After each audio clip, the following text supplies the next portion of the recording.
I'm glad he finally gives you credit, Daniel said on the phone. I was standing in my kitchen when he said that. One hand on the counter, coffee going cold beside me. I asked, "What do you mean?"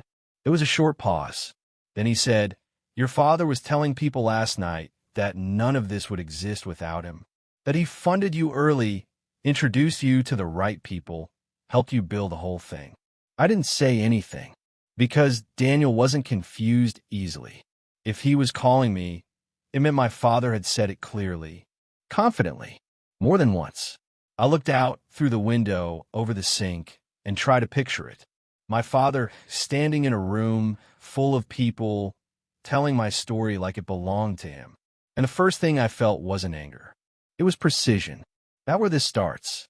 Before I explain why that call mattered, you need to understand how my father had always been positioned in my life. Because this didn't start with that conversation. It just became visible there. My father was never difficult. He wasn't the kind of person people would describe as a problem. He showed up when it was expected. Family gatherings, occasional calls, holidays. If you met him once, you would probably describe him as steady, reasonable, but he was never involved, not in a way that shaped anything.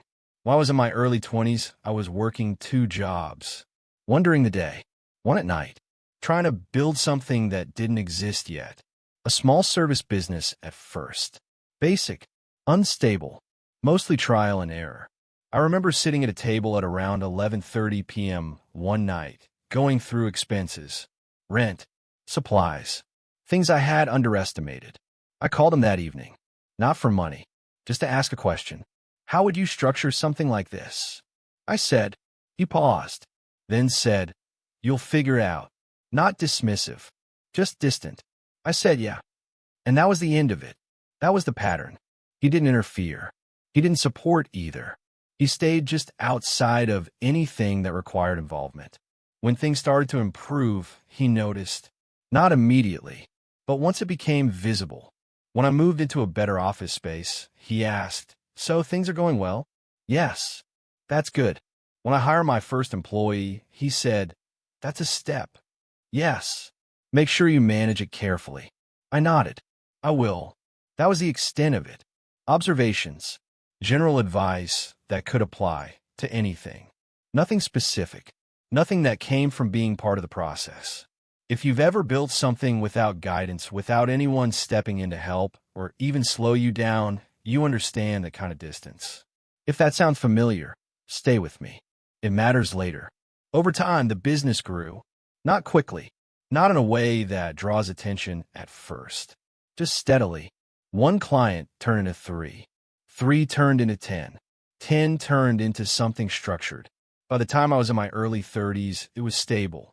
Not fragile anymore. Predictable revenue. A small team. Systems that worked. That's when things started to change. Not in my work. In how people talked about it. Friends would ask questions. Extended family would mention it in conversation. At gatherings, it would come up more often. "What exactly do you do again? How did you start that? Was it always this size?" And my father was there for those conversations. Listening. Sometimes adding a comment. At first, it was subtle. Someone would ask me something directly, and he would answer part of it. Not incorrectly, just slightly ahead of me. "He's always been consistent," he would say, or "he stuck with it longer than most people would." I didn't think much of it. It didn't feel like interference, just involvement at a distance. Then it shifted, gradually, small changes in how he described things. At a family dinner one evening, someone asked how I got my first clients. Before I could answer, he said, "We made a few early connections that helped." I looked at him. He didn't look back, just continued eating. No one questioned it. The conversation moved on. Later that night, I thought about it for a few seconds, then let it go. It wasn't worth addressing. It didn't change anything. And more importantly, it didn't feel deliberate. Just a loose way of speaking. A shared sentence that didn't carry weight. At least that's how I interpreted it. A few months later, it happened again. Different setting, different people. Someone asked how I handled the early financial pressure. He said, "We managed that carefully in the beginning." Same tone, same structure. This time, I noticed it more clearly. Not enough to react, just enough to register. I still didn't say anything, because correcting it in that moment would have done more than the sentence itself. It would have turned something small into something visible. And I didn't need that, so I let it pass. Again, over time, I heard things indirectly. Comments from people I hadn't spoken to in a while. Your father mentioned you guys built something together. You must have had good guidance early on. I would nod, change the subject, move on, because none of it affected what I had actually built.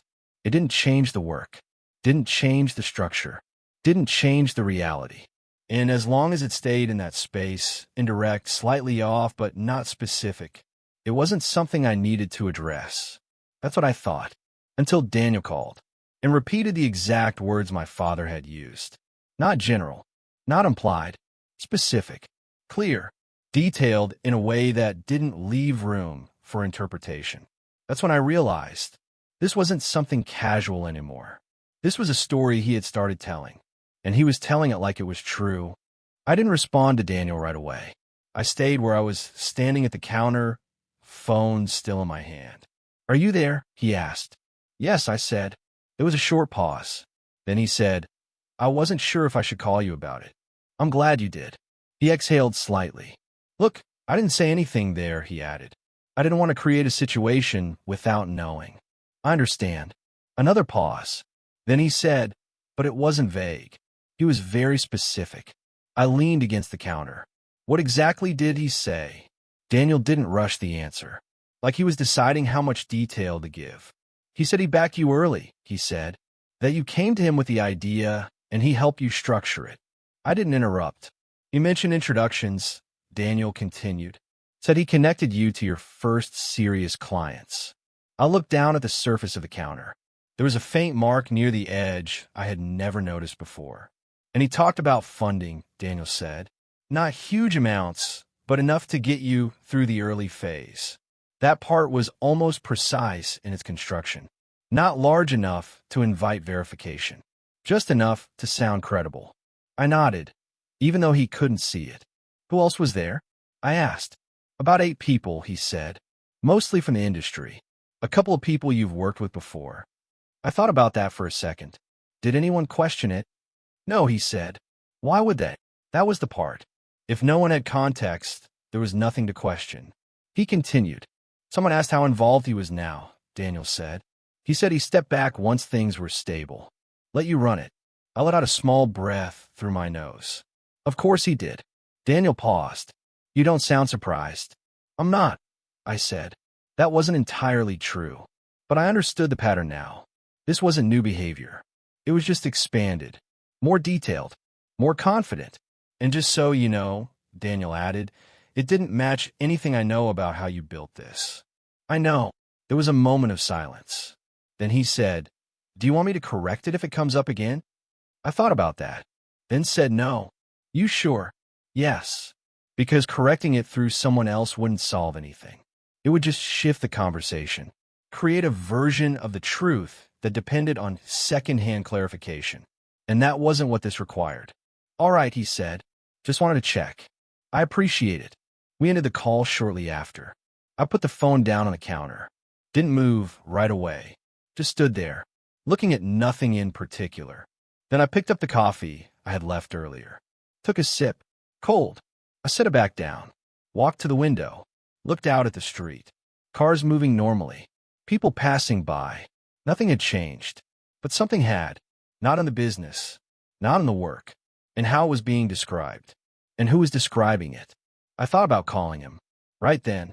It would have been simple. Direct. "Why are you saying this?" That was the question. Clear. Immediate. But I didn't pick up the phone, because I already knew how that conversation would go. He wouldn't deny it. Not directly. He would adjust it, reframe it, turn it into something less specific, less intentional, something that could be explained away. And that wasn't what I wanted. I didn't want an explanation. I wanted accuracy. So I left it. For that day. Then the next. Then the one after that.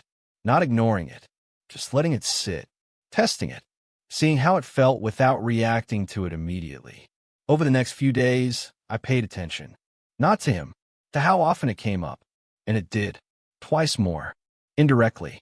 A message from someone asking about your early partnership with your father. A comment at a meeting. Your father mentioned he helped you get started. Each time, I responded the same way. Short. Neutral. Not exactly. Then moved on. No correction. No explanation. Just enough to stop the conversation from expanding. And each time, I noticed something. The version he was telling wasn't loose anymore. It was structured. Consistent. The same details repeated. The same phrasing. That meant something. It meant this wasn't something he said once. It was something he had practiced. By the fourth day, I stopped thinking about whether I should address it. That part was already decided. The question became how. Because this wasn't something I wanted to correct privately. Not after it had been said publicly. Not after it had been repeated to people who mattered. This required a different approach. Something that didn't rely on argument. Something that didn't depend on interpretation. Something that would make the facts clear without needing to raise my voice once. I picked up my phone that evening, scrolled to my contacts, stopped on his name, then kept going until I found Daniel again. And in that moment, I knew exactly how this was going to play out. I didn't call my father. Not that day. Not the next. I let it sit, not because I was unsure, because I wanted to see it clearly without reacting too early. Over the next few days, I paid attention to the details, not the story itself, the consistency of it, the way it was being repeated. Daniel sent me a message 2 days later. Ran into Mark this morning. Same story came up again. I replied, what part? He mentioned the funding again. Said you wouldn't have made it through year one without it. I read that twice, then put the phone down, because that detail mattered. It wasn't vague anymore. It was specific enough to sound real, but still small enough that no one would question it. A few hours later, I was at a meeting with someone I hadn't seen in a while. We were sitting across from each other at a small table, going through a proposal. At one point, he said, your father told me you had a rough first year, but managed it well together. Together. That word again. I looked at him. Not exactly, I said. He paused, then nodded. I must have misunderstood. I didn't correct it further, because I didn't want to explain it in fragments. I wanted it addressed completely. That was the difference. By the fourth day, the pattern was obvious. Same details, same structure, repeated to different people in different settings. Not exaggerated, not emotional, just confident, like he had told it enough times that it felt natural to him now. That's when I stopped thinking about whether I should say something, and started thinking about where. Because this wasn't something I wanted to correct quietly. It had already moved beyond that. It had been said in rooms I wasn't in, to people who didn't know me well enough to question it. So the correction needed to happen the same way. In a room, with those people, without turning it into a confrontation. I picked up my phone that evening and called Daniel. He answered on the second ring. Hey, I'm putting something together next week, I said. Okay. Small dinner. Nothing formal. He didn't ask questions right away. Just listened. I'd like you there, I added. There was a short pause. Then he said, got it. That was enough for him. He understood. After that, I made 2 more calls. People who had heard the story. People who knew the actual one. Not a large group. For maybe 5 people total. Enough to make the conversation real. Not enough to make it feel staged. Then I called my father. He answered quickly. Hey, he said.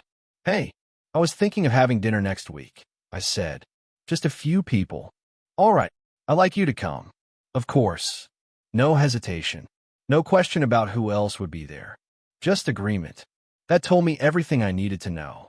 He didn't expect anything unusual. To him, this was just another gathering. Another room where the same story would be told. I gave him the time, the place. He said, sounds good. We ended the call shortly after. I set the phone down on the table, then sat there for a minute, not thinking about what I was going to say, because I already knew. I wasn't going to argue with him. I wasn't going to challenge him mid-sentence. I was going to let him tell it, exactly the way he had been telling it. Every detail, every claim, completely. And then, I was going to correct it. Not broadly, not emotionally, specifically, point by point. So there would be no room left for interpretation. I stood up, walked over to my desk, and opened a notebook. Not to rehearse, just to confirm.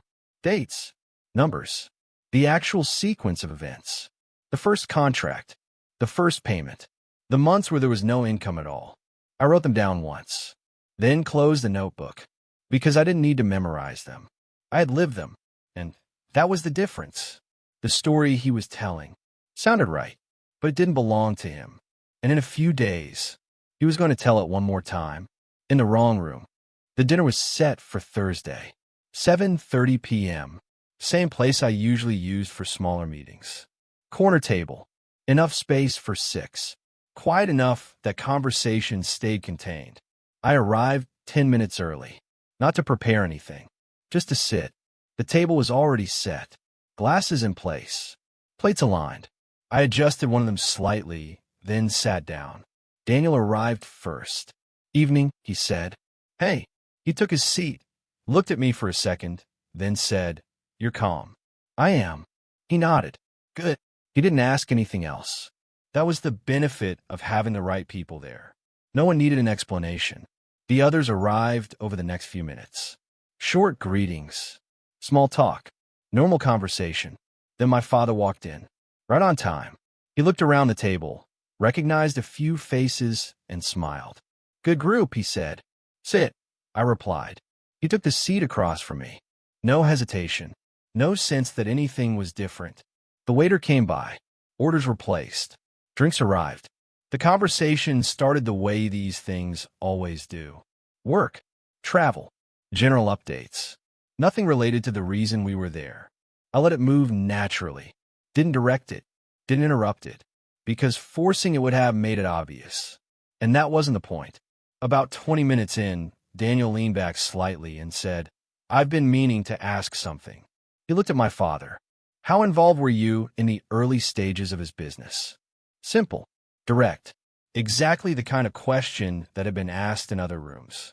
My father didn't hesitate, not even for a second. Well, he said, settling slightly in his chair, he had the idea, but we worked through a lot of the structure together. Same tone, same confidence. He continued. Early on, he came to me with some of the challenges. We mapped out a few key decisions.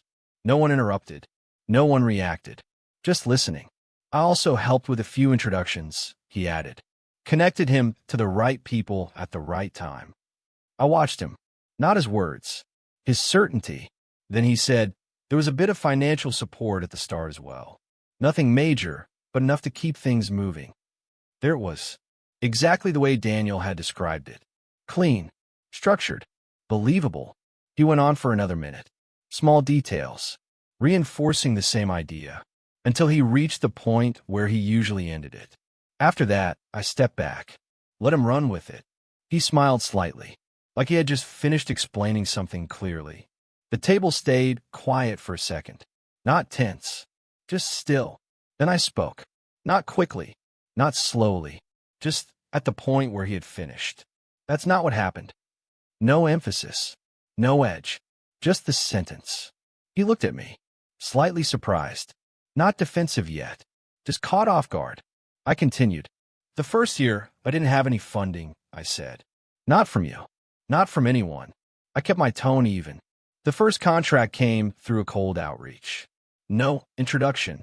I could feel the table listening more closely now. Still quiet, still contained. The structure wasn't something we worked through together, I added. I figured it out as I went. I didn't look away from him, didn't raise my voice, just stayed with it. There wasn't any financial support at the start, I said. I covered it through 2 jobs. He didn't interrupt, didn't correct, just listened. I went on.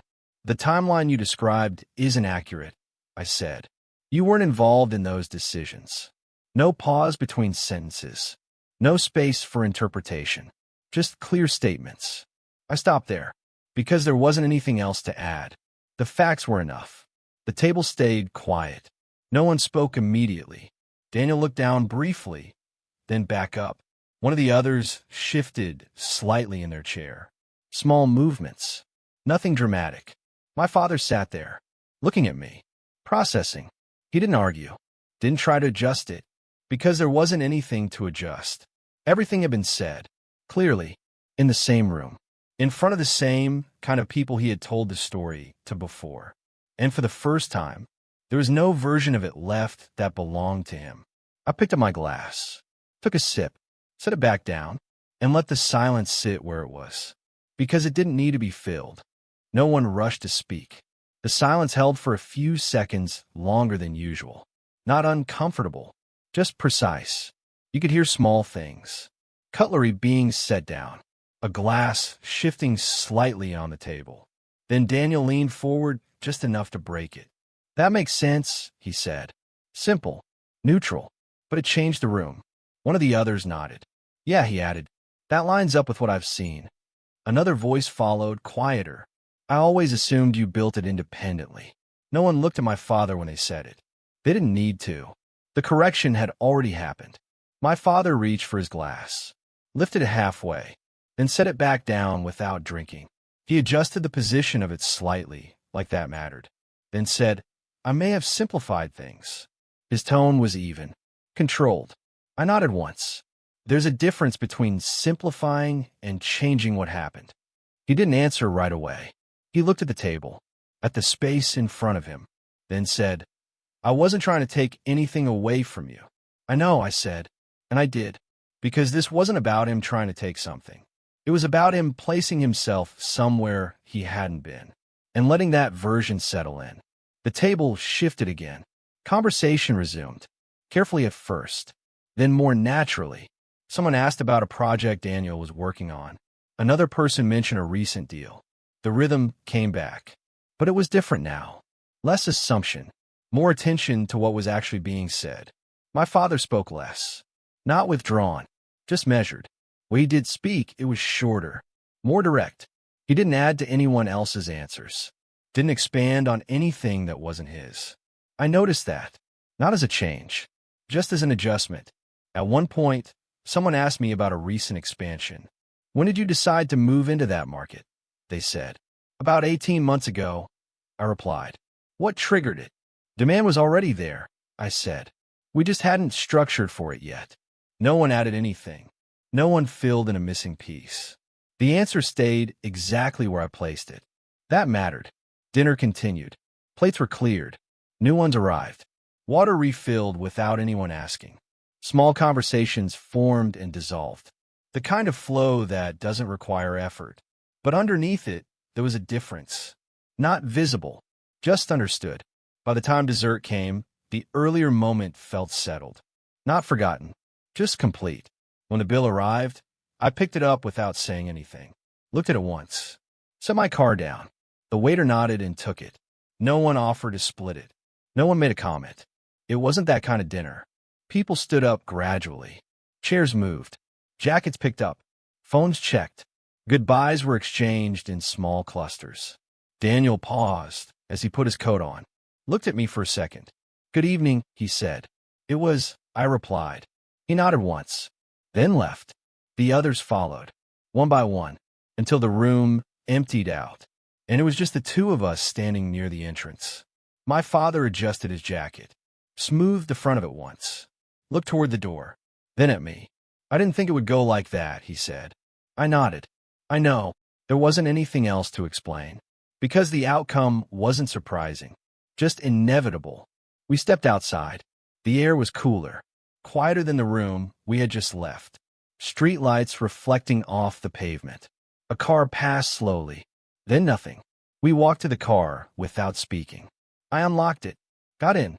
He sat in the passenger seat, closed the door carefully. Not rushed, just deliberate. I started the engine, pulled out into the street. The drive was about 12 minutes. We hit 2 red lights. Stopped, waited, moved again. No conversation. At one point, he shifted slightly in his seat, like he was about to say something, then didn't. Looked out the window instead, hands resting flat on his knees. We pulled up in front of his place. I parked, turned off the engine. For a second, neither of us moved. The car quiet, the kind of quiet that doesn't need to be filled.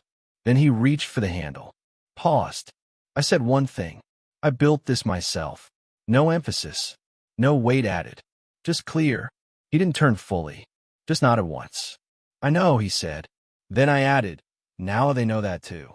He didn't respond to that. Just opened the door, stepped out, closed it behind him, and walked toward the entrance. No hesitation. No looking back. I stayed there for a few seconds, hand still on the wheel, watching the door close behind him.